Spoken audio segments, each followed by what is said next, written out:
এর মাধ্যমে প্রমাণিত হয় শুধু রাষ্ট্র নয়, এই শাহবাগ থানাও খুনিদের আড়াল করতে সচেষ্ট রয়েছে। একটা সামান্য বাংলাদেশের এতগুলো থানা রয়েছে, তার মধ্যে সামান্য একটা থানা সে যদি আড়াল করে হত্যাকারীদেরকে আড়াল করতে চায়, আপনারা আরো অবাক হবেন। এই জিডির মধ্যে ভুলক্রমে আমাদের নিজেদের ভাইয়েরই একটা নাম্বার ঢুকে গিয়েছিল। বিগত 1 বছর ধরে সে এই নাম্বারটাই ব্যবহার করছে। আমি যখন ফেসবুকে পোস্ট দিয়েছি তখন সে জানতে পারছে যে জিডিতে তার এই নাম্বারটা আছে।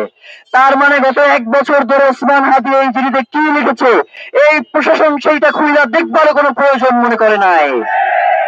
সুতরাং এই জিডির যারা তদন্তপ্রাপ্ত কর্মকর্তা ছিলেন, তাদের চাকরি থেকে বরখাস্ত করে তাদেরকে এই খুনের মামলার সাথে সম্পৃক্ত করতে হবে। ভাইয়েরা,